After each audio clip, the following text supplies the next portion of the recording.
We are joined by the amazing, the prolific, the incomparable, the songstress, the diva, the queen of queens, Miss Yeah. Alaura Lovelight. Hello, Alaura. Hey, everybody. Alaura, okay, so tell us about Alaura Lovelight, the name. So Lovelight, once a while back, I was singing, and I was working with a friend, and he was like, "You just have this love light about you." And people are like drawn to it. It's like this love light aura type thing. And I was like, wow, that's such a beautiful concept. Like it made, the image of a love light is just so beautiful to me. And so that really kind of felt like my persona of um you know I wouldn't say I'm like a different person on stage, but definitely tapped into trying to kind of basically have that impact and share that light and all that. So that's kind of where Love Light came from. That's my company's name. That's everything that it's around. Okay, And then, Alaura, that's my name. So we just went with that. And so Alaura, beautiful. yeah. It's really beautiful. Tell the viewers what inspired you to start singing. I think that, like, not to sound like cliche, but it's like you kind of just have a gift. Like you have a gift of like speaking and have so relatable. Like I think it just kind of found me, you know what I mean? I have been singing literally since I can remember, like church plays. I was always in the play. I was in the choir at church. I was in the choir at school. It just kind of was like the one thing that I was just really naturally good at. And I just kind of always loved it. It made me happy. I felt like I could make a difference doing it. I just loved music always. So I want to talk to you about your writing. I was really shy. I was really insecure. I was very uncomfortable in my body. But I felt like when I would sing and I would write a song, I felt seen. And I think the more that I felt seen, the more it made me be like, what the heck? Why not? Like, I don't feel comfortable in any other areas of my life. But when I sing, I feel connected to people. I didn't feel like a cool girl. I didn't feel like a pretty girl. I didn't feel any of those things growing up. I kind of had to step into that. But as a singer, I felt like I can connect to people through music. I can connect to people through writing. And I think another thing about writing, writing develops years and years and years. You never stop becoming a great writer.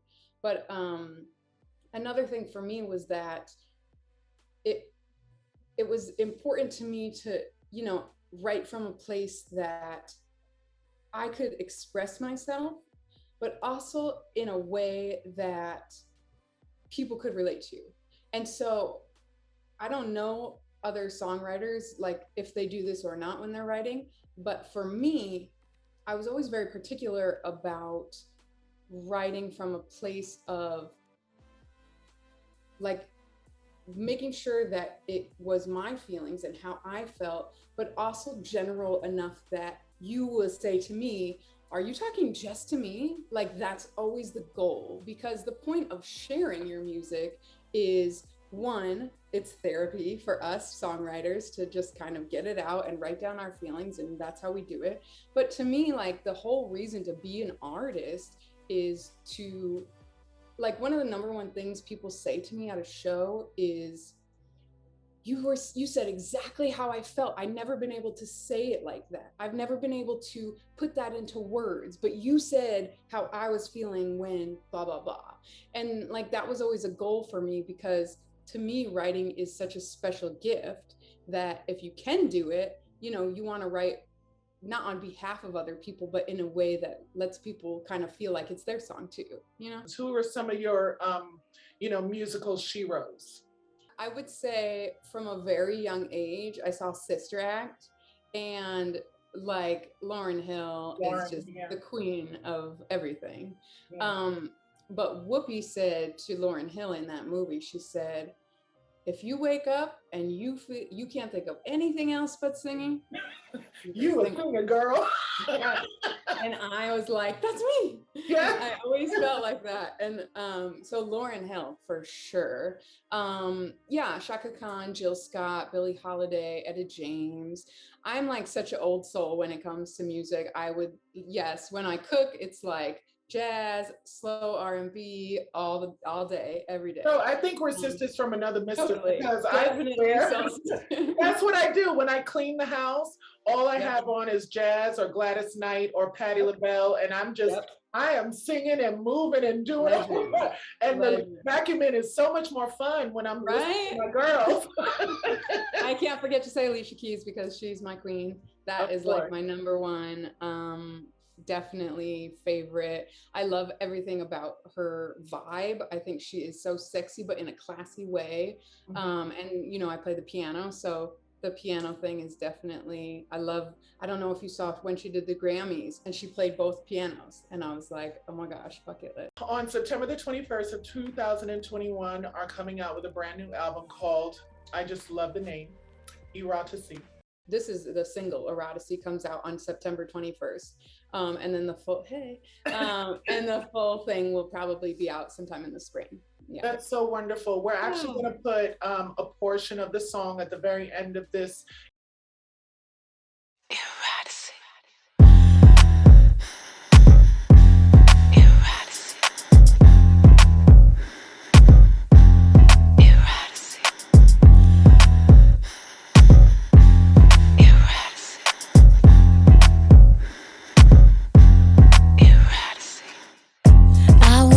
To get to know you, like my television, I'll remote control you.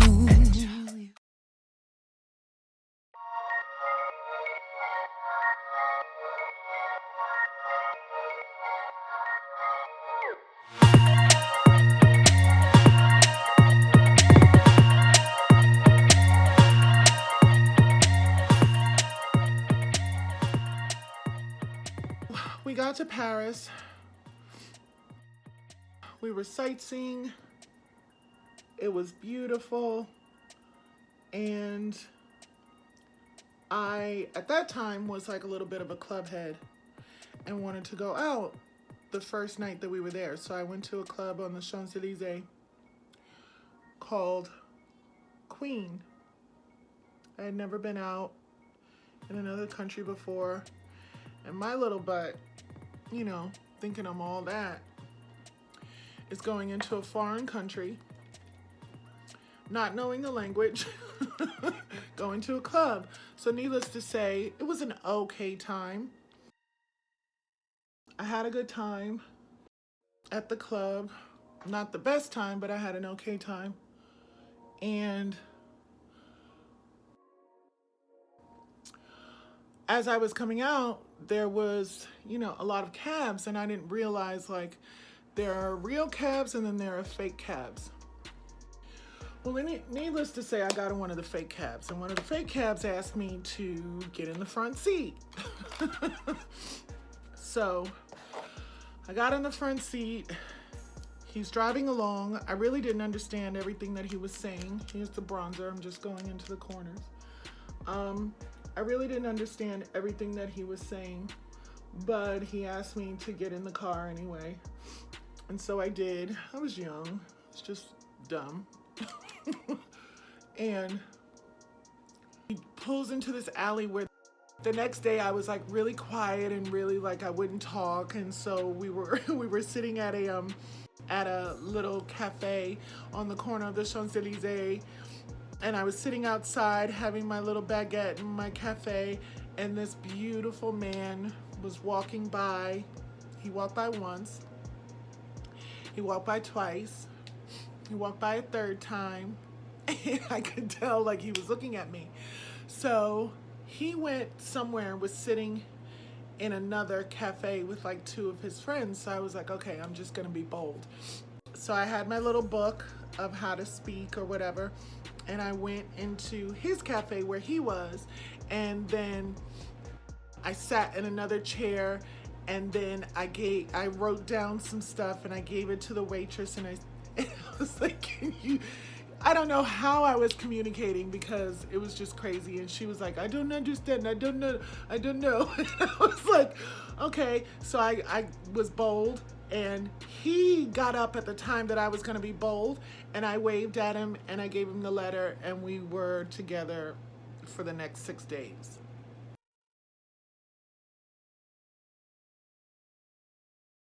He pulls into this alley where this hooker or someone got into the back seat, and she proceeds to try to rob me. And I had like a chain on, and he like tried to attack me this way. Now, I didn't know if I was going to get kidnapped, robbed, whatever. So I just instinctually became a New Yorker and punched him in the face. I punched her in the face. She grabbed my necklace. I got out of the car and rolled to the floor, and they sped off. And I get up and I'm like crying.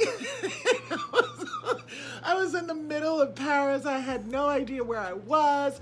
And I was like, I have to get home to my mom. Like, what am I gonna do? So I'm walking through the street, and I stopped this car. There's another taxi over there, but there's a black, he's like an African man.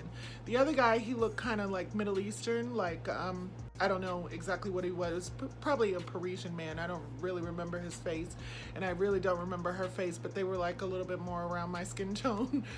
But this guy was like a deep, dark chocolate mocha African man, and I had in my pocket, I had the business card with the address of the hotel, and I was just like, please take me here.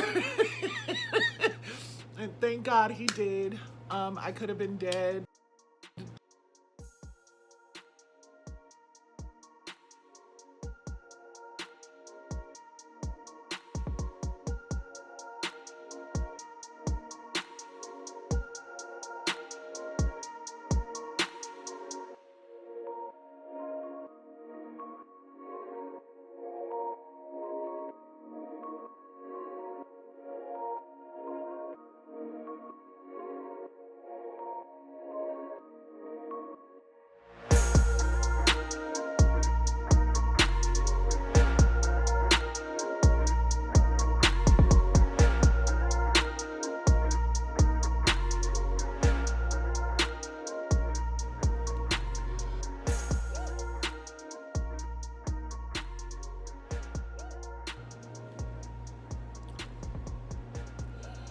This is me. This is the look.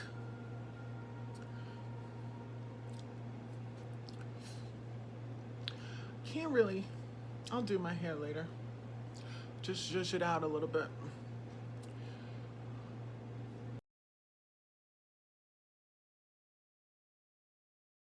I am sitting next to one of the next big stars in the industry of fashion. He is an amazing celebrity stylist. I've known him for many years.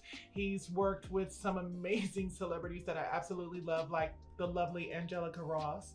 And I just want to introduce him to you now before he gets too big and too busy where he forgets my name and doesn't know me anymore. I would never do that. I know you wouldn't. So this is the lovely Brandon Garr. Say hi, Brandon. Hi, everyone. So today we're really going to talk about Brandon. It's all about him. It's all about his career, where he's been, where he's going, how he got into it, and what his future goals are. What is one thing you wish everyone could really know about you? I'm a boss ass bitch. No, I'm kidding. And scene. Just kidding. Can you cut that? No. No, that was funny. No, I'm actually really nice. I know I don't smile a lot in my pictures, but I feel like smiles are for friends and for family. You have the most beautiful smile. Thank you. But yeah, I don't smile a lot in pictures, and I've literally been told I thought you were such a bitch from your Instagram. Well, you take prison photos. What does that mean? Like,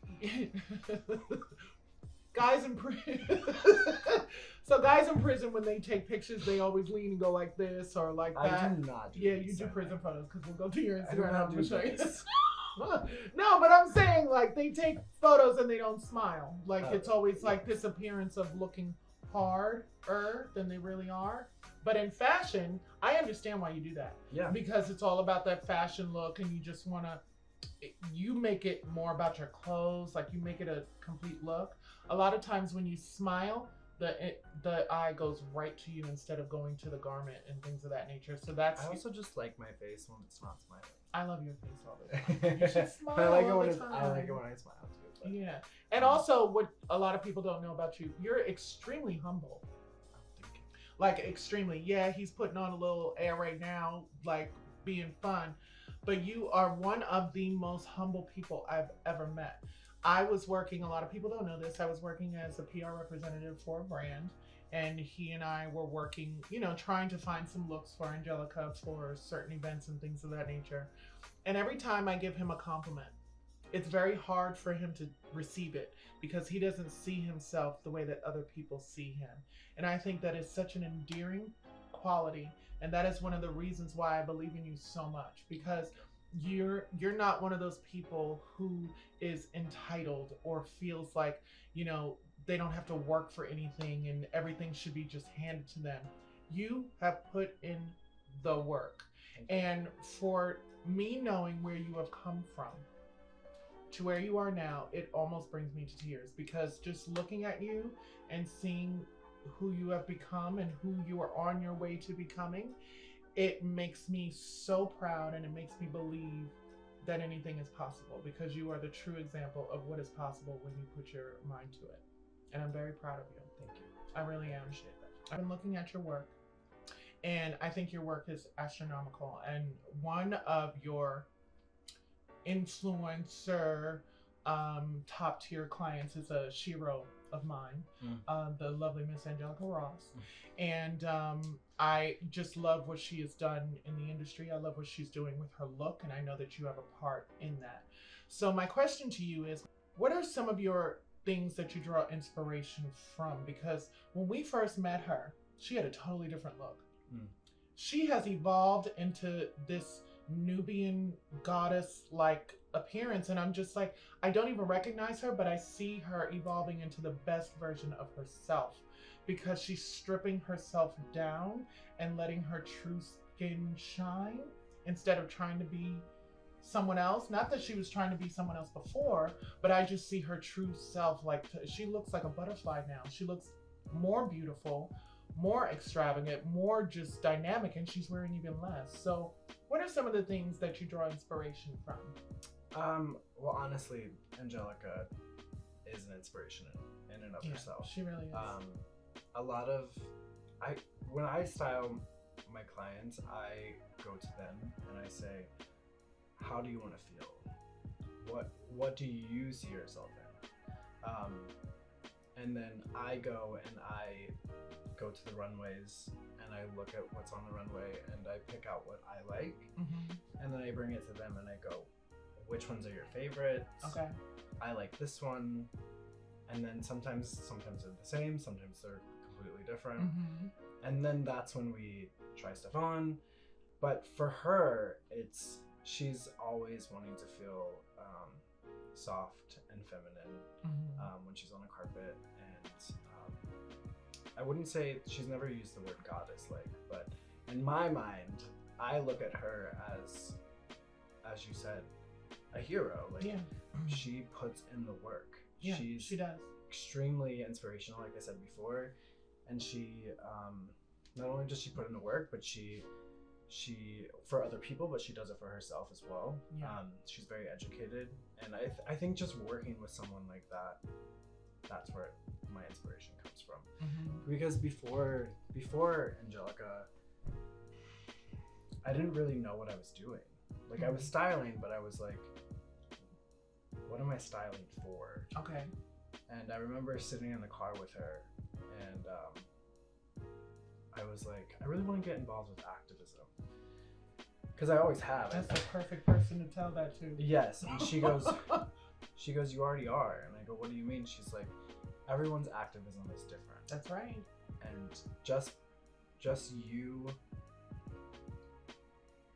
accompanying me on my journey and helping me get to where I don't want to say, I don't take any credit for where she is, because she works her ass off. I don't have any credit in that, but helping me with my looks so I can be presentable to the masses. That's your activism. Yeah. In 5 years, what is a vision for yourself that you just want to put out there into the universe? Because I believe that words have power. So put it out there. Where do you see yourself? Where do I see myself in 5 years? I think in 5 years I see myself styling multiple A-list celebrities. Yeah. For red carpets. Yes. Campaigns. Magazine shows, covers, movies, everything. Movies.